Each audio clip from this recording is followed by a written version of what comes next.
Rin natin to. Dos Valdez in Radio Mindanao Network DZXL, ang ating Katipunan Show. My question goes to Mr. Scott Ritter. As a former UN weapons inspector and U.S. Marine intelligence officer, and actually to anyone else who wants to answer, a proxy war is being orchestrated in this part of the world, our country, the Philippines. Our country is actually being used by the U.S. in its intent of war against China. And according to geopolitical analysts, the Philippines will be the next Ukraine. The Philippine President Ferdinand Marcos Jr. has allowed additional 9 EDCA sites, or more appropriately, 9 U.S. military bases all over the country. The armed forces of the Philippines seem to be following orders from their U.S. counterpart. Drumbeats of war is being heard almost every day. Xenophobia is being propagated on mainstream media. Almost every week, there's an incident of Chinese Coast Guard that water cannons a Philippine vessel at the South China Sea. Do you think a false flag operation can happen here as tensions are getting worse? What do you propose for this to stop? Thank you. Just so you know, I have a little bit of background in the Philippines. In 1986, I was deployed there as a platoon commander to reinforce the Subic garrison after the fall of the Marcos. Itong tao po ito daw yung International Peace Coalition. Sila ho at siya ay Amerikano at dati ho po siyang I think it's official po na na-deploy sa Manila noon. Itong tao na ito, ha. So ipapaliwanag niya kung nakakabuti ba, ano ba ang estado ng Amerika sa Pilipinas. Siya ho isang American soldier official. Dati po ata. Concerned about the new People's Army, so I have a warm spot in my heart for the Philippines. Let's. Yung Pilipina ba yung nagtanong o taga RMN nagtanong po yung Pilipina na reporter. Build upon what Colonel Wilkerson had said earlier. The United States is incapable of fighting a sustained conflict against a peer-level force. The United States cannot fight and engage China and win. We will not beat the Chinese. We cannot beat the Chinese, and we know this, and yet we're using the Philippines to create the conditions of potential conflict with the Chinese. Please understand that for the Filipino people, this is a recipe for disaster. You think America is your friend. So too did the Ukrainian people. And they are dying by the hundreds of thousands. Friends don't let friends die in those quantities. The Ukrainians have been displaced by the tens of millions. Friends don't let friends have their cities destroyed in this manner. Friends don't let friends have families separated, have mothers and children destined to... Alam mo, maganda yung sinabi niya dito, ha? Ginagaya natin ng Ukraine. Ganyan din daw ang ginawa ng Amerika sa Ukraine. Pinaasang kaibigan. Pero eventually pinabayaan din. Ganun din daw ang ginagawa sa atin. Life of refugee status and perpetual poverty. That's not how friends behave. America has never been the friend of the Ukrainians, and we are not the friends of the Filipinos. We don't like you. If we did like you, we wouldn't be doing this. Kita mo? Yan ang matindi. We don't like you. I don't like you too. Tama yung sinasabi niya We don't like you. If we like you, we will not let you go to this masasabi nating gera na talo kayo. If we like you, hindi namin kayo ipapahamak. Hindi namin kayo kaibigan. Ang lupit na sinabi niya dito, hindi namin kayo kaibigan. Ewan ko ba, ito'y isang dating retired na ano po ito, na sundalo ng Amerika na nadestino sa Pilipinas at sinasabi niyang, hoy! Dili man tayo magkaibigan. Ha? Alam mo, ang sakit nito, naalala ko dito yung yung my love from the star, my star from the love. Yung sinasabi nung lalaki, you are nothing to me. Sakit nun, naiyak ako nun eh. Oh. You are my destiny. Di ba yung sinabi niyang, you are nothing to me. Tapos iyak naman si babae nung sinusuyo na siya ng lalaki. You said I'm nothing to you? Oh, bubude. Di ba? Oh, gugugubi siya. Sino kayo? Alam mo, magising na tayo mga kababayan. Pag hindi pa kayo nagising dito, ewan ko na lang. Hindi, alam mo, problema kasi sa mga Pilipino. Tama yung sinabi nila eh. Mahirap gisingin ang taong nagtutulog-tulugan. No, yun ang totoo. Marami sa mga Pilipino ang nagtutulog-tulugan. Alam nilang walang itutulong at idudulot na maganda ang pagkampi natin sa Amerika na umaasa tayo sa wala. At hindi na ba kayo na sana? Ano kayo, si Catherine Bernardo? Lagi na lang pinaasa noon. May dapat darating din ang point na i-give up nyo si Daniel Padilla. Di ba? Ilang beses na kayong pinaasa. O na hindi na titingin sa iba. Tama, mali. Oh. To you. We are using you. You are a tool. Oh, we are using, you're not our friend. We are just using you. You are just a tool. Naku po.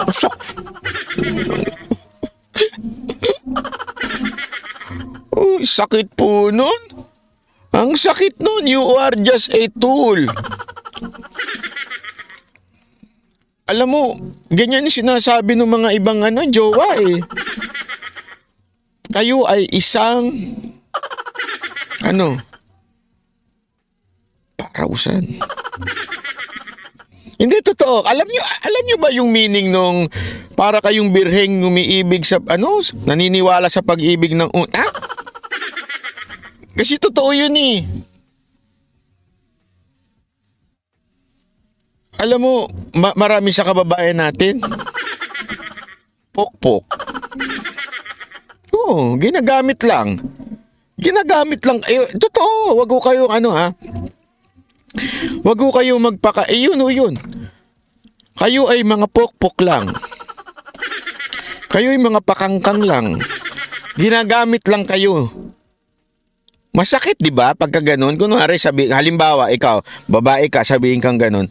Alam mo, hindi naman talaga kita mahal eh. Para usan lang kita eh. Masakit ho ba yun?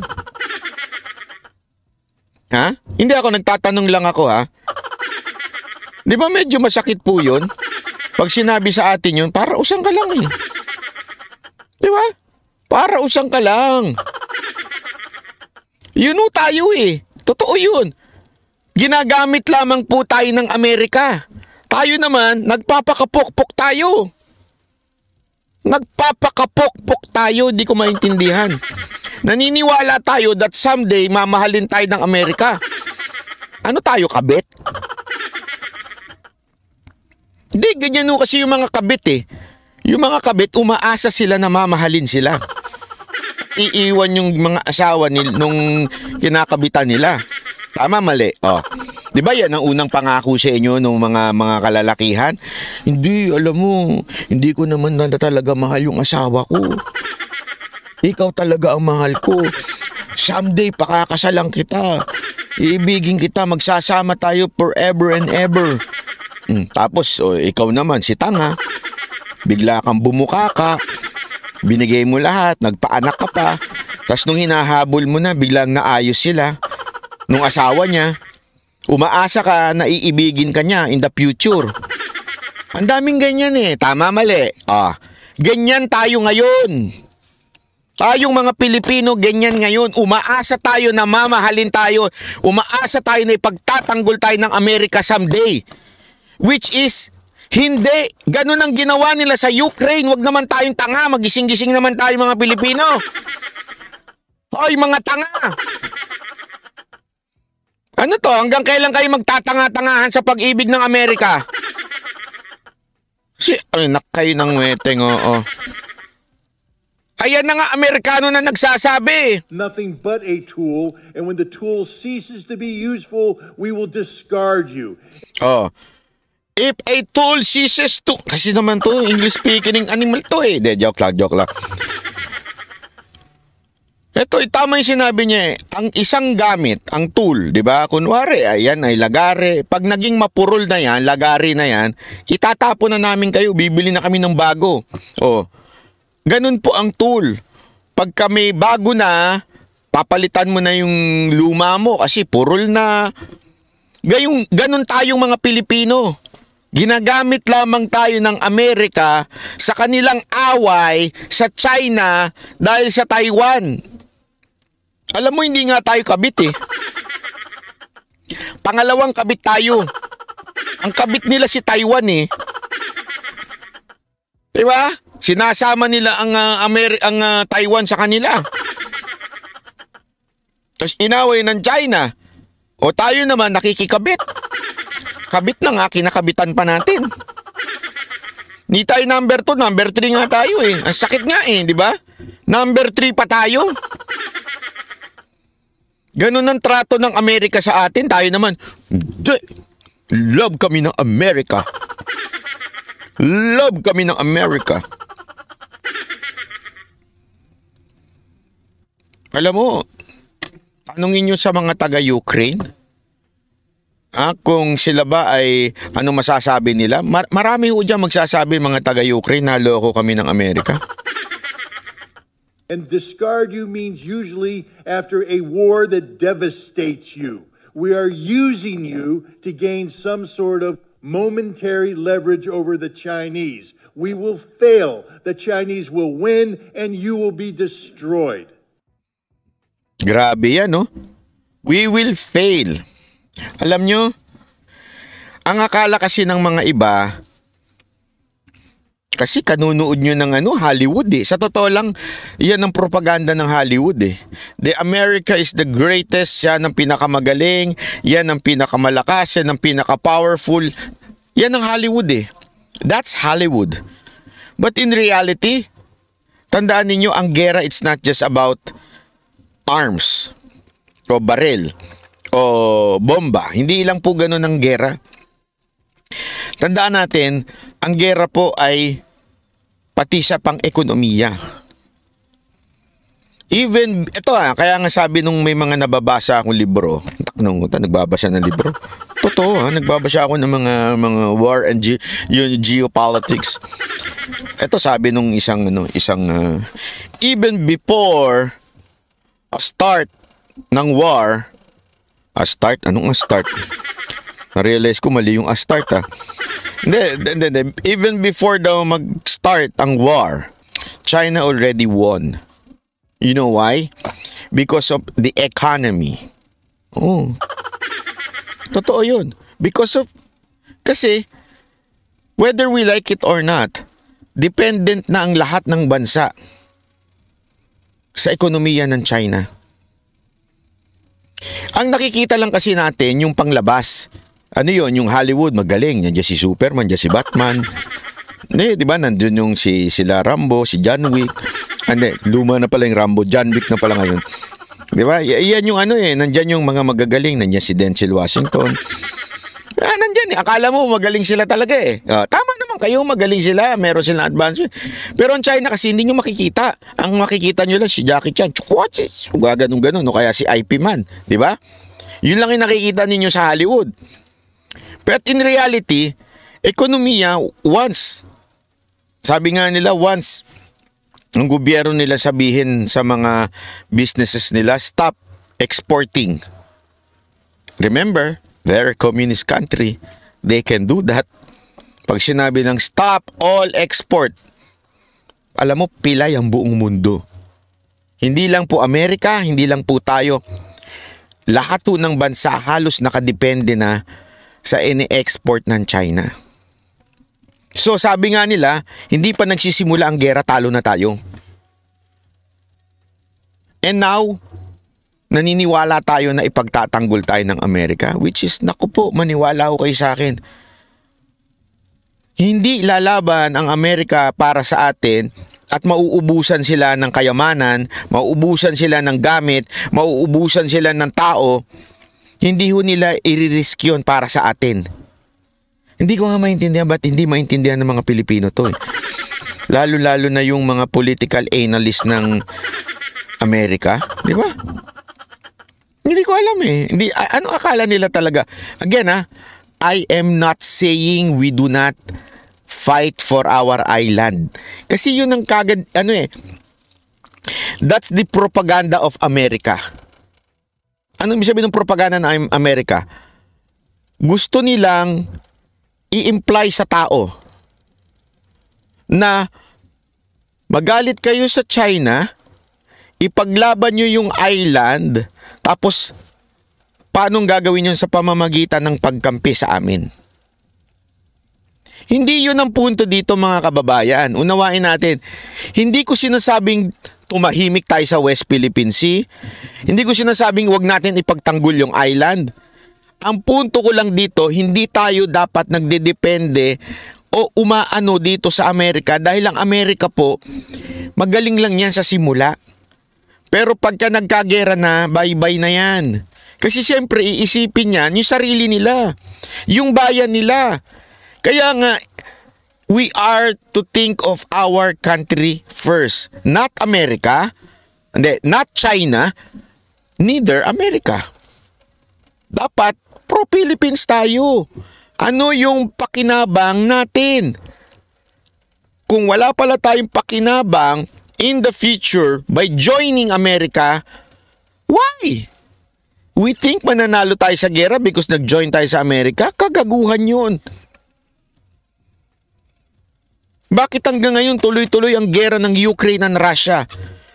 Na ang Ukraine ay tuta ng Amerika. Bakit hindi nila matalo Russia? Sa totoo lang, mas powerful pa ang China kaysa sa Russia eh. Sa totoo lang maybe, I'm not sure tungkol kung sa weapons, hindi ako sure kung maganda ang weapons ng Russia. Pero pagdating mo sa trade, sa ekonomiya, wow. Bagpos lang ang huminga lang huminga lang ang China, sabihin niya, tama na nga yan, chumaching ako at sayang, huwag na tayo magpadala ng kung ano dyan. Yari ho tayo. Tsaka ito na nga Ito ang pinaka-importante dito na pinaliwanag ko ito kahapon. Hindi nyo ba nakita na ginamit na tayo sa kasaysayan ng Amerika? Ilang beses tayong ginamit ng Amerika, ibinenta, ipinagpalit. Sa kasaysayan natin ito Hindi ito pwedeng burahin. Hindi ko maintindihan, hindi natin maisaksak sa utak natin. Hoy, ilang beses tayong ginago ng Amerika laban sa kung sino mang kalaban natin. Kunwari kakampihan tayo. Ilang beses nilang ginawa sa atin yun. Nasa kasaysayan natin yan. Tanong nyo sa mga propesor ninyo. Diba? Anong nangyari? Wala. Nga. Tapos uulitin natin. Ano to? Nahuli mo na yung asawa mong nakapatong sa iba. Pinatawad mo pa, tas aasa kang hindi uli mauulit yung panloloko niya. Alam mo yun? Niloko ka na noon. Ngayon, may iba na namang best friend yung asawa mo. Ano ka, tanga? Inaraw-araw mo na? Sa bagay, araw-araw kayong ngang binubudol ng vlogger tuloy. End of story. It's high time the Filipino people pressure their government to start sitting down and engaging the Chinese government responsibly. China is not your enemy. China is your neighbor. Isipin mo, sampal ito sa ating Pangulo, sampal ito sa ating gobyerno. China is not your enemy. China is your neighborhood. Alam mo, yan din na sinasabi ni Pangulong Duterte noon. Kapitbahay nyo yan Dapat umuupo kayo at pag-usapan ninyo yung problema. Anong ginagawa ninyo? Inaaway nyo yung kapitbahay nyo, nainggit kayo. Tama, mali. Kapitbahay nyo yan eh. Mas naniniwala kayo doon sa kabilang baryo. Doon sa kabilang subdivision, mas naniniwala kayo. Pinag-aaway kayong magkapitbahay para masakop nung kabilang baryo. Yung barangay nyo, ano to, tanga kayo? Ha? China is your friend. China doesn't want war. And if you would engage China in diplomacy, and as we've all indicated here, America has long since lost the skill set necessary to carry out diplomacy, but the Philippine people can reignite this, to relearn it, to use this skill to prevent a war. But if you continue to behave as colonial subjects, and I know that's a sore subject in the Philippines, because you were the colonial subject in America. We still view you as our colonial subjects. Grabe, no? From American pala. We still view you as colonial. Subordinate, ika nga. Ang tingin namin sa inyo, utusan. Ang tingin namin sa inyo, alila. Diba? Mantakin mo yun na sinabi, ha? Ang tingin namin sa inyo, ay mga utusan namin kayo. Ang tingin namin sa inyo, alila namin kayo. Bakit ang tanga nyo? We don't like you. We don't care about you. We don't like you. We just want to use you. Grow up. Tangina, sakit no, no? Sabihan ka ng jowa mo ng grow up. Ito, ilingwahe nating pangkarsada, ha? Po, sabi nung asawa mo o jowa mo. Ginagamit lang kita pag yan ako. Ano ka lang? Para usang ka lang. Ang tingin ko sa'yo, isang ex-slave. Ang tingin ko sa'yo ay ganito lang. Hindi kita mahal. Ginamit kita noon, ginagamit kita hanggang ngayon. Eh, siyempre, misa kasi may mga kabit na martir. Okay lang ako maging kabit. Basta wag mo akong iiwan. Gusto nyo ganun tayo? Diba? Hindi, totoo, tanong ko kayo. Gusto nyo ganun tayo? Ha? Para usan lang? Tayo ay ginagamit lang? Hindi ba masakit pero totoo eh. Hindi, hindi ko sinasabi to kasi bastos. Kasi marami sa ating nanonood ng mga kababaihan. Actually, sinabi din sa akin ng mga babae yan, ginagamit ko lang yung katawan mo, banat babae. Sakit. Alam mo, nung sinabihan ako ng ex ko niyan, sabi ko, sa totoo lang, banat bay, ginamit ko lang yung balahibo mo sa katawan. Kasi pag malamig, kailangan ko yung balahibo mong yumayakap sa akin.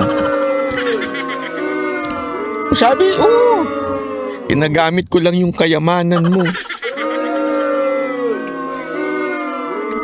Ginagamit ko lang yung talino mo dahil bobo ako.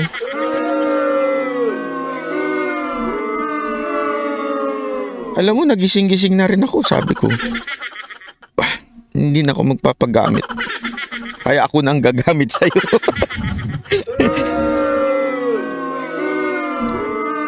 Binago lang pala. Hindi, totoo naman, di ba? Nakakaano ginagamit tayo. Ayan na, Amerikano na nagsasabi, Grow up and act responsibly. Grow up, tumanda ka, maging matured ka naman. Di ba? Huwag katapos yung kaming gamitin, basta basyon na lang kaming iniiwan, sabi ni J. Guevara. Ang sakit, ano? Take control of your own future. America is not here to help you. America is here only to use you until there's nothing left, and then we will discard you on the trash heap of history. Grabe. Alam mo, ewan ko na lang kung hindi ka pa magising-gising dito, etong gobyernong to. Ulitin natin, ha? Ito kasi yung propaganda ng mga kano Pag hindi natin inaway ang China, pro-China ka. First lie. ng Amerikano yun. Pag hindi mo inaway ang China, pro-China ka. Yan ang pinapasok ng mga political analyst natin. Ha? Pangalawa, pag hindi ka kumampi sa Amerika, pro-China ka. Yan. Nakikita ninyo? Pangatlo, pag ikaw ay hindi pumalag diyan sa West Philippine Sea, ibig sabihin pro-China ka. Yan yung mga propaganda nila eh. Again, simple lang naman sa atin. Tama yung sinabi nung dating opisyal ng Amerika. Kapitbahay natin yan. Kausapin ninyo. Sabi nga, makipag-ayos kayo, ayusin ninyo. Kasi nagawa nyo naman yan nung nakaraan. Dagdag ko na lang yun. Totoo naman, nagawa natin nung nakaraan na makipagkasundo sa China. Maganda ang ating relasyon sa China. Everything is fine until nagbagong ihip ng panahon. At nagkaroon ng kasunduan sa Amerika. Alam mo si Aguinaldo. Yan, naalala nyo? Pumayag ang Espanyol na palayain na bigyan tayo ng kapirasong kalayaan. Ika nga. Basta padalin nyo si Aguinaldo sa Hangkang. Nung nasa Hangkang na, may kasunduan naman si Aguinaldo at sa Amerika. Ibalik nyo akong magiging dyan, mamumuno dyan, akong bahala sa inyo. Ibinalik. Nagdeklara ng si Aguinaldo ng kalayaang kuno. Tapos naglagay ng Amerikano sa kanyang gabinete. Alam mo, nangyari. Hindi pumayag ang Amerika. Kami ang magde-declare ng independence nyo. Kami. Dapat naaayon sa date na gusto namin. Di ba? Kaya nga pinapalitan nila ng July 4. Buti na lang naibalik ng June 12. Ibig sabihin, si Aguinaldo noon, alam mo, marami magagalit na historian, pero totoo yun. Si Aguinaldo noon ay talaga namang weapon ng Amerika. Di ba? Kaya nga yung talagang lumalaban sa Amerika, nategi. Di ba? Nategi si Antonio Luna. Nategi siya. Bakit? Nilabanan niya Amerika. Sino nagpategi? Yan ay questionable, ika nga.